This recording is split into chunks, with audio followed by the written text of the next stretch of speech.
Beautiful Bangladesh.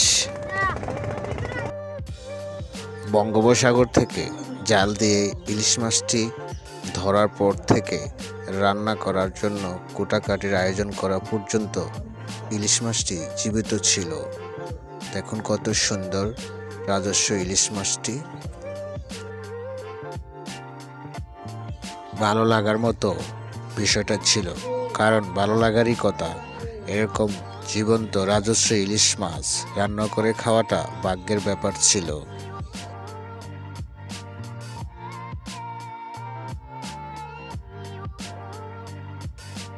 জীবন্ত ইলিশ মাছটি কোটার জন্য মিস্টার হানিফ ভাইয়ের অনেক ব্রেক পেতে হয়েছিল।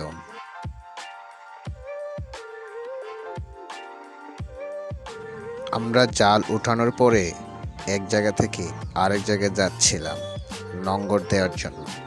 এর ফাঁকে হানিফ ভাই ইলিশ মাছ নিয়ে কুটাকুটি শুরু করেছিলেন আমাদের খাবারের যোগান দেওয়ার জন্য।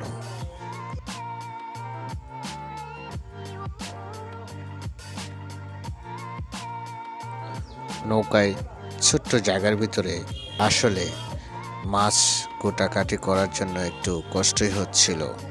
আরও বেশি কষ্ট হয় যখন সাগরে অনেক ঢেউ থাকে।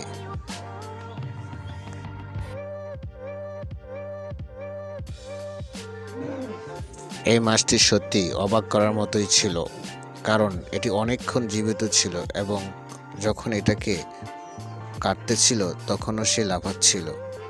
আসলে ব্যাপারটা অনেক মজার ছিল।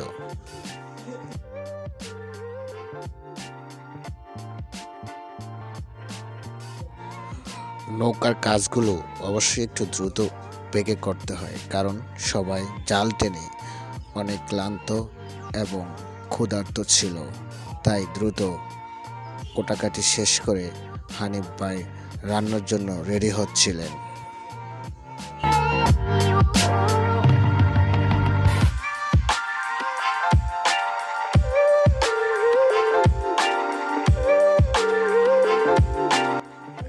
এখানে হানিফ সাহেব কোটাকুটি করতেছিলেন আর নৌকা অনেক দ্রুত বেগে চলতেছিল। তাই আমরা সবাই একসাথে জিন্দা মাছটা কোটাকাটি উপভোগ করলাম।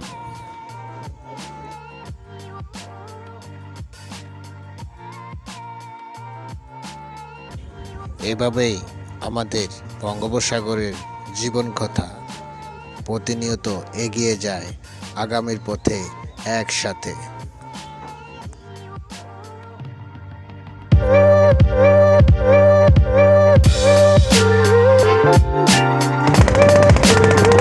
নৌকা ইলিশ মাছ লাফানোর ব্যাপারটা আশা করি আপনাদের ভালো লেগেছে।